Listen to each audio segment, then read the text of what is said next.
8h38 em Campos, de volta com Folha no Ar, primeira edição, oferecimento dos laboratórios Plínio Bacelar e Proteus Serviços de Saúde e Medicina Ocupacional, sua empresa em boas mãos.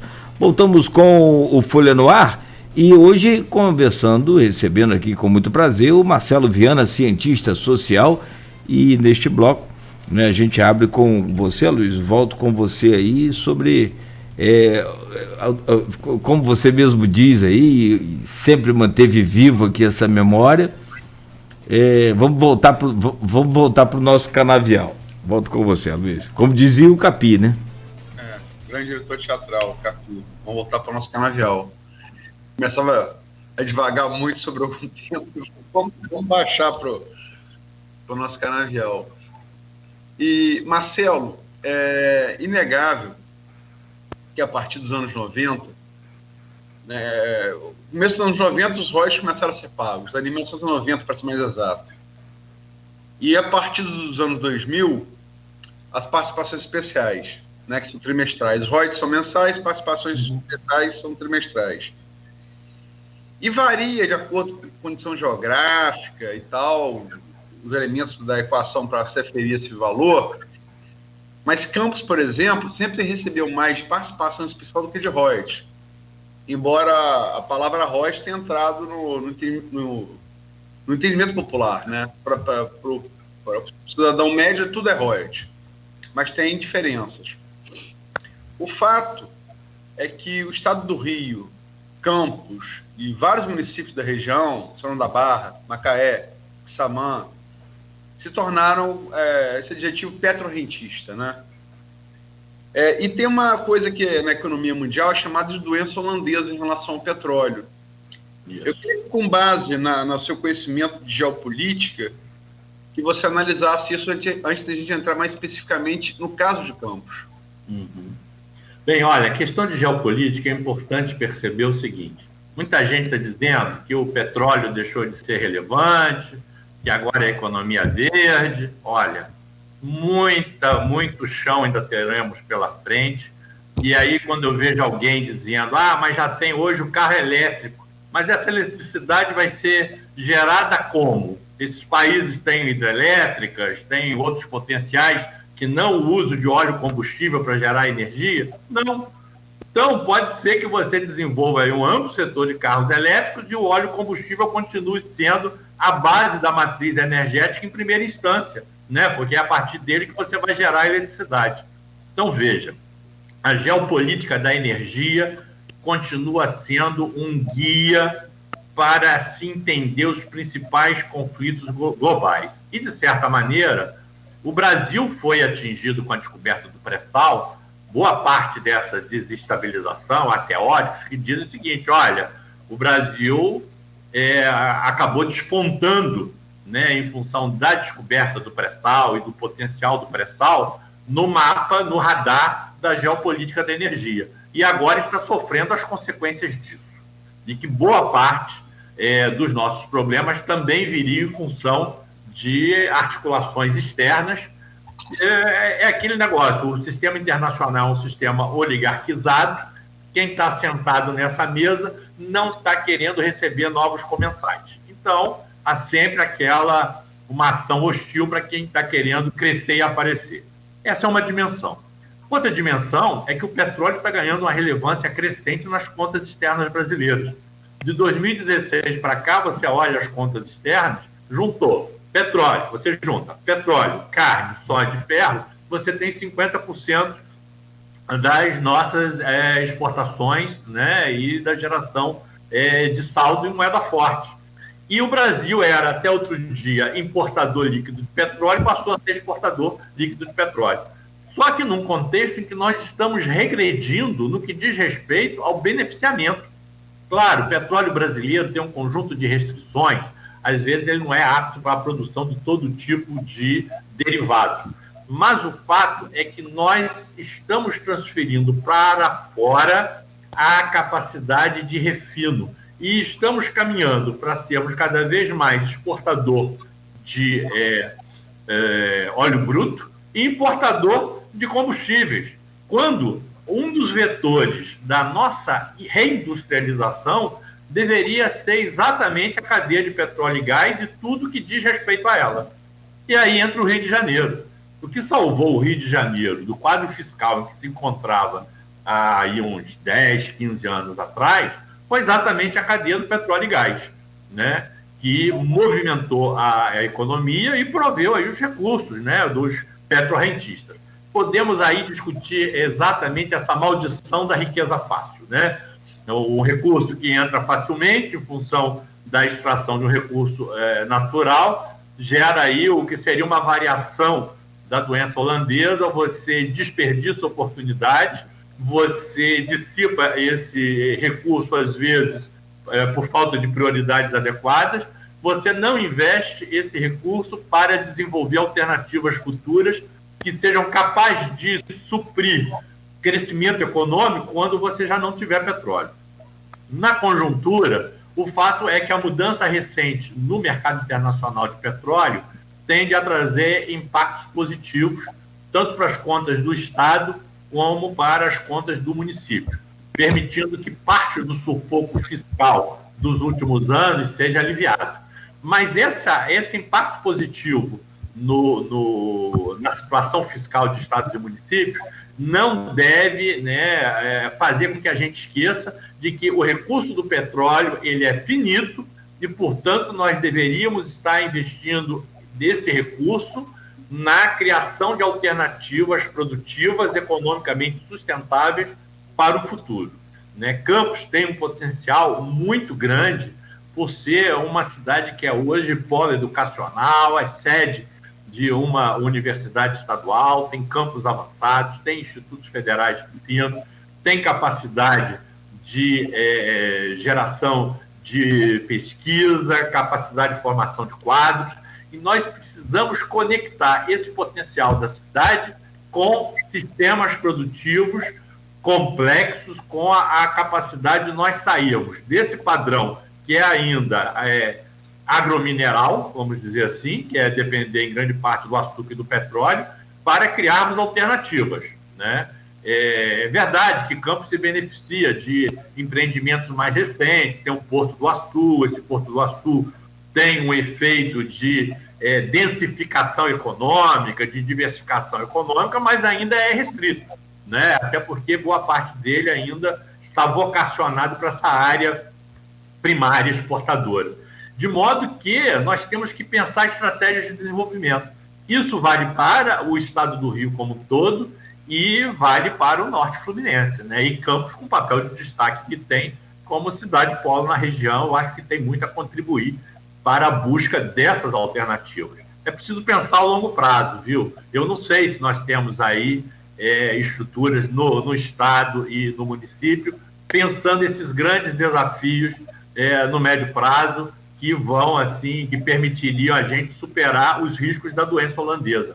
Mas o próprio Brasil, em função do boom das commodities em geral, acabou sendo vítima da doença holandesa, associado isso a esse histórico de sobrevalorização cambial, que também contribuiu para a nossa desindustrialização, diminuiu a capacidade de exportar produtos manufaturados, de produtos de maior valor agregado. Por incrível que pareça, a nossa grande base ainda de exportação de produtos manufaturados é o Mercosul. São os nossos vizinhos latinos, mas nós estamos brigando com eles também, né? E correndo o risco de perdermos aí essa alternativa de clientes para a nossa produção, vamos dizer, uma produção mais complexa, né? Uma produção industrial mais sofisticada, com maior valor agregado aqui no nosso entorno. Eu acho que na grande panorâmica, eu acho que seriam esses os grandes tópicos, viu? Tem aqui, você falou que, Marcelo, tinha medo de citar algumas datas para não revelar que é do Jurassic Park, mas eu acho que eu e o Cláudio estamos no mesmo parque. Aí tem que ver quem é o dinossauro, quem é o Velociraptor e quem é o Tiranossauro Rex. Mas eu sou do tempo do Maracanã, e Maracanã, Suderj informa. No lugar do Suderj informa, tem aqui o Rogério Baquini informa. A Luiz e Cláudio, notícia olímpica. Na estreia do Brasil nas Olimpíadas do Japão, Richarlison abriu o placar contra a Alemanha. Brasil 1, Alemanha 0. Então, tá aí.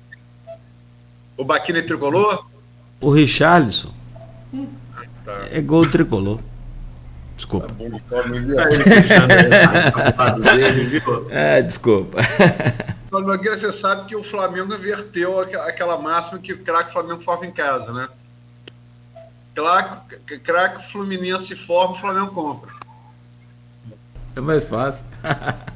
Olha só, Marcelo, que time? Qual é o seu time, Marcelo? Não, eu não sou só flamenguista, viu? Mas vou ficar aqui, não quero aí ofender ninguém, viu? Mas só para dar números, a questão do petróleo em Campos, e para ficar um exemplo mais recente, do ano passado, a comparação do ano passado com esse ano, até a primeira semana de julho de 2020, o governo Rafael Diniz tinha recebido 136 milhões 679.350,12 centavos por ROIs participações especiais. Então, 137,6 milhões. Até a primeira semana de julho deste ano, no governo Vladimir, Campos recebeu 227 milhões 935.796,89 centavos. Ou seja, 137,6 milhões no primeiro semestre do ano passado e no primeiro semestre desse ano, 227,9, 228 na aproximação. Uhum. Também não é preciso ter um gênio da matemática para ver que é uma diferença grande, uma retomada grande. Isso, logicamente, se deve a fatores que o Marcelo já abordou aqui, fatores de conjuntura internacional, como o câmbio dólar real, que o barril Brent é fixado no dólar, né? E outros fatores geopolíticos de produção internacional de petróleo, aumento de demanda, enfim. E tem também aí que botar o IPCA, mas mesmo que o IPCA não vai dar... É gritante que está havendo uma retomada da injeção de recursos provenientes do petróleo na economia do município. Você falou em longo prazo, e Campos, como o Cláudio Nogueira estava falando aqui no intervalo, se marcou muito pelo desperdício de royalties, né? Sobretudo aí nos anos 2000 a 2014, que veio aquela queda abrupta do petróleo, né? Uhum. 2000 foram 15 anos de muito recurso que deixaram muito pouco residual. O que fazer, na sua opinião, para que essa melhora nessa condição de petrorrentista não caia no mesmo desperdício dos governos passados? Olha, eu confesso para você que eu não teria aqui uma receita de bolo, viu? Em termos de uma política específica a ser implementada.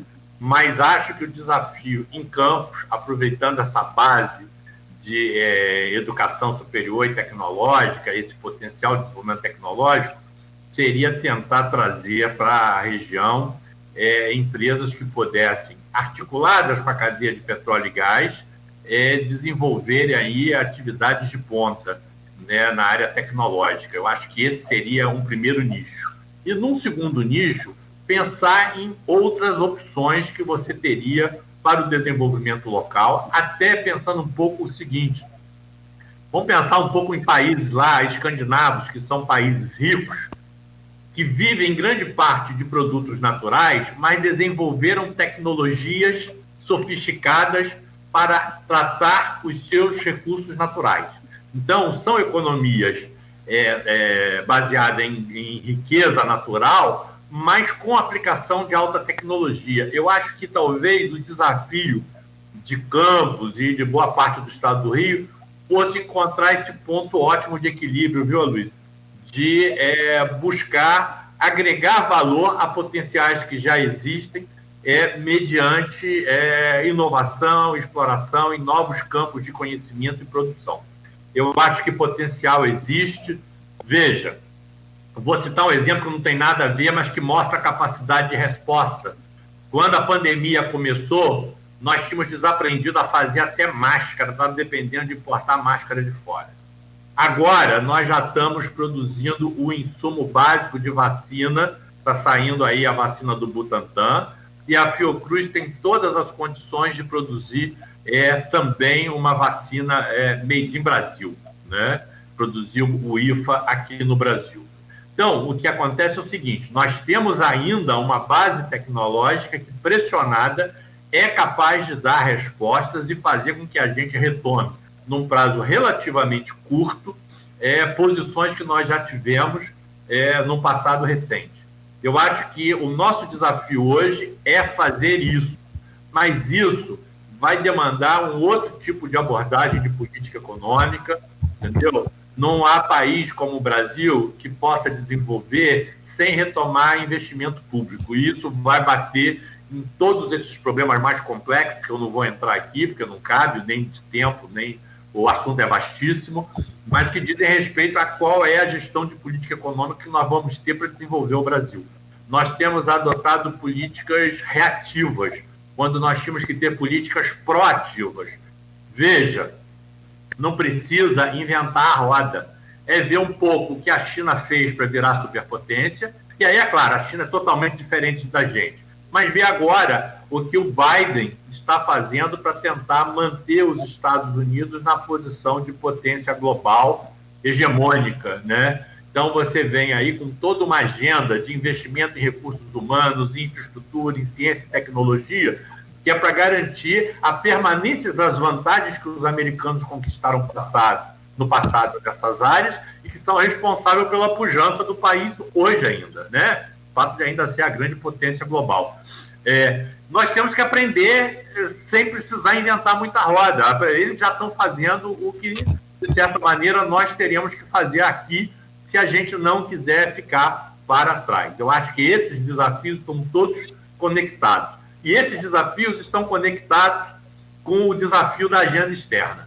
Um país que não for capaz de transformar seus recursos potenciais, suas riquezas potenciais, em riqueza real, em crescimento econômico, em dinamismo econômico, vai estar sempre meio capenga para ter um papel ambicioso, né, no cenário internacional, quer no cenário regional da América do Sul, quer no cenário global, de articulação de outros esquemas de cooperação, como, por exemplo, os BRICS, como, por exemplo, a negociação com a União Europeia, como, por exemplo, as relações com os Estados Unidos, né? Então, eu acho que isso é o que deve estar na ordem do dia dos debates que nós temos que fazer, pensando aí no futuro do Brasil nessa próxima década. Nós temos que recuperar um tempo perdido. Veja, como eu já citei aqui, a perspectiva lá das projeções da Fundação Getúlio Vargas é de que só em 2030 a gente vai chegar à renda per capita de 2013. Ou seja, perdemos aí 17 anos, né, batendo cabeça. Nós não podemos nos dar a esse luxo, né? Então, o que eu digo é que temos que encontrar a resposta para esse desafio. Senão, infelizmente, os nossos problemas se agravarão e nós não teremos os recursos necessários para enfrentá-los. Nem aqui, nem em conjunto com os vizinhos, nem com o Unasul, nem com nenhum outro espaço de cooperação global.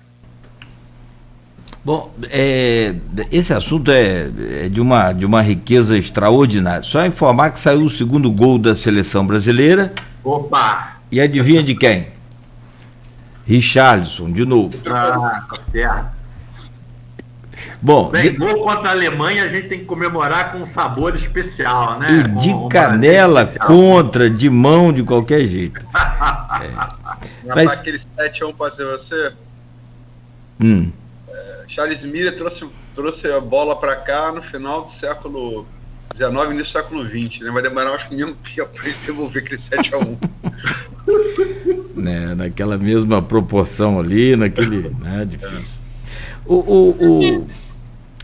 Sabe, Viana, estava ouvindo você falar aqui e me remeto novamente a esses painéis que o Aloysio fez, que foram assim, meio que determinantes até em alguns discursos aí mais empolgantes, empolgados, né, daqueles candidatos que prometiam, né, fazer a ponte, mas se nem existia rio, ele prometiu o rio também, então deu uma freada nessa coisa, foi muito importante, foi fantástico essa coisa.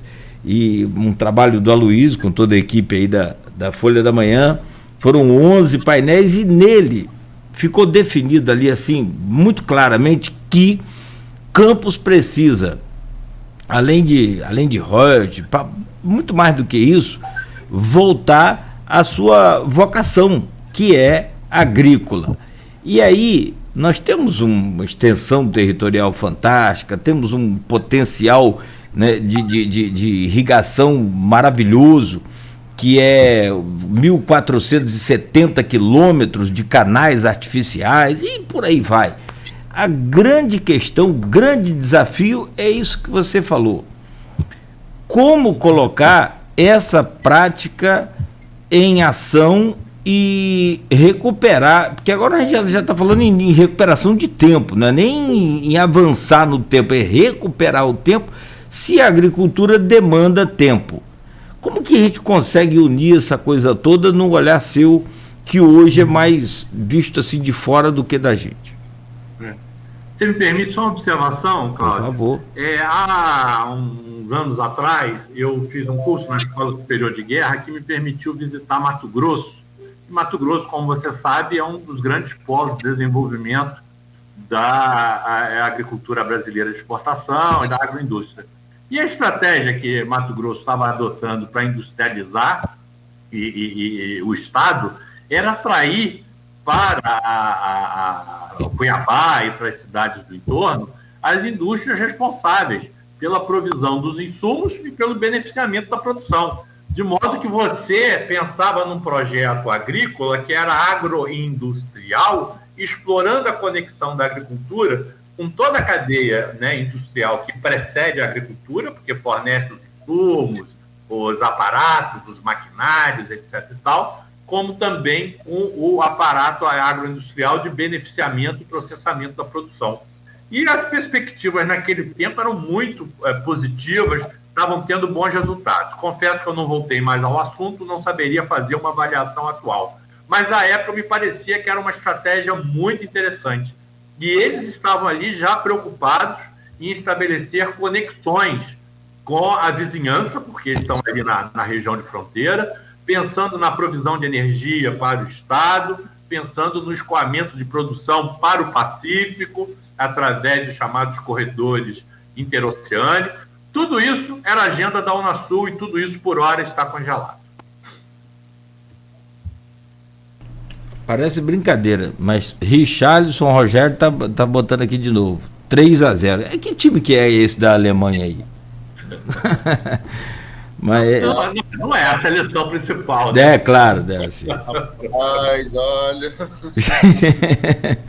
Será que chega assim? Luiz, vai ver que o 7-1 de troco vai vir hoje, hein? Mas isso me lembra uma conversa que eu tive com o Levi Quaresma e com o Sérgio Siqueira na véspera do Brasil e França em 2006, nas quartas de final. É aquela coisa de final de noite, todo mundo já tinha tomado uma cerveja, todo mundo com a expectativa, a revanche de 98, né? Que ele perdeu a final para a França. E o duelo entre dois astros do Real Madrid, né? Ronaldo e Zidane, que antes de Messi e Cristiano Ronaldo disputaram essa coisa melhor do mundo, né? Foram sucedidos pela briga entre Messi e Cristiano Ronaldo, mas antes era Zidane e Ronaldo. E Sérgio Siqueira, irmão da nossa querida colega da Folha, Neuzinha Siqueira, que Zidane tá morto, tá velho, que não sei o quê. Levi na posição como... Levi sempre muito, né? Muito posição de magistrado. Eu falei, rapaz, vamos esperar o jogo, né? Bem, no final todo mundo sabe, né? Foi acho que mais do que o 7-1, foi uma exibição de futebol que o Brasil já tomou, assim, foi posto na roda, né? Aquele jogo de Zidane, foi 1-0, ele bateu a falta, o Thierry Henry fez o gol. Então, cautela e canja de galinha. Bom, professor, o meu caro Marcelo Viana, nessa sequência de conversa aí, dá vontade, né, entremeado com a vitória parcial da seleção, que continue assim, né, dá vontade de continuar conversando também aqui, mas o tempo já acabou, nosso programa vai até 9 horas e eu quero aqui, sobretudo, agradecer muito aí a sua presença, a simpatia e a forma, né, preocupada de passar a coisa, né, de forma bem didática, para que a gente, todos nós, pudéssemos entender claramente qual é a situação, onde estamos e onde podemos chegar. Muito obrigado pela sua presença aqui, foi proveitosa demais. Eu quero agradecer muito a você, ao Aloysio, por esse papo ótimo. Eu até brinquei com você, não é muito tempo, não, está faltando, né? A gente teria assunto aqui. Se isso aqui fosse uma mesa de bar, essa conversa iria render muito ainda, viu? Verdade. Então, obrigado a vocês da Folha mais uma vez. Muito bom. Aloysio. Agradecer ao Marcelo e também ao jornalista Mauro Silva, que fez minha ponte com o Marcelo. Inclusive, é uma pessoa que a gente deve convidar aqui para o programa, né? Tem experiência no poder público, como jornalista. Sim. Né? Ele fez essa ponte, agradeço, uma aula aqui do Marcelo, como se destacou, Nogueira, falando de questões aparentemente complexas de uma maneira muito didática, que é uma vantagem que todo professor traz, né?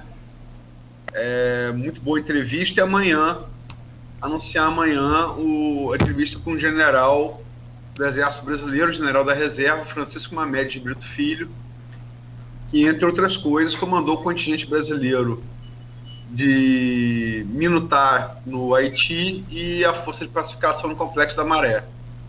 Vai falar aqui sobre esse momento complicado que a gente está vivendo, sobretudo a partir, Cláudio, disso aí, dessa ameaça do general Braga Neto, que está pipocando aí, o Estadão deu primeiro, está pipocando aí nas redes sociais desde o início da manhã. Sim.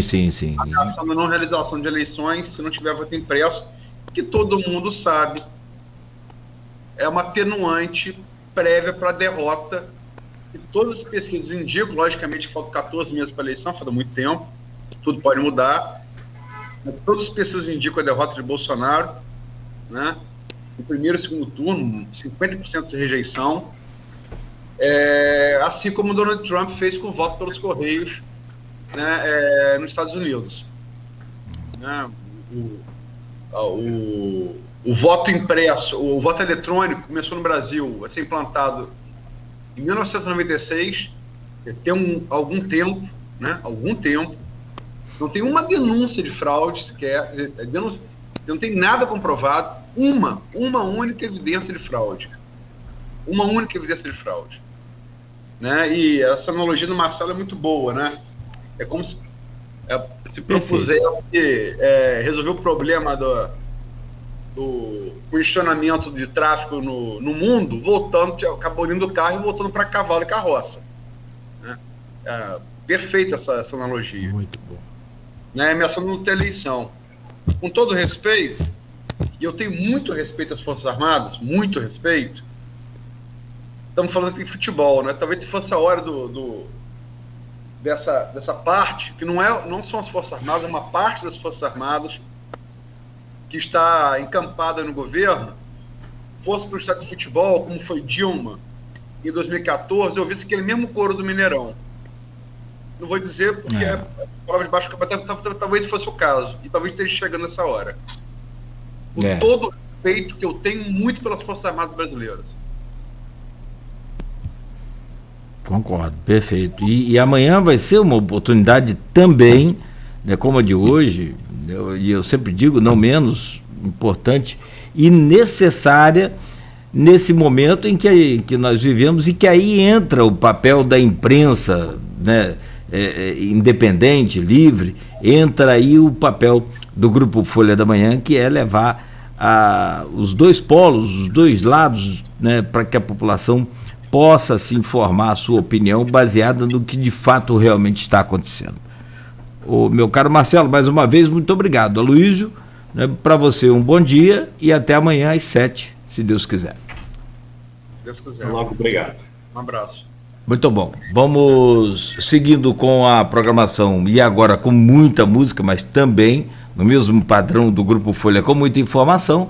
São 9h08. Amanhã de volta no oferecimento dos laboratórios Plínio Bacelar e Proteus, serviços de saúde e medicina ocupacional, qualidade certificada ISO 9001-2015.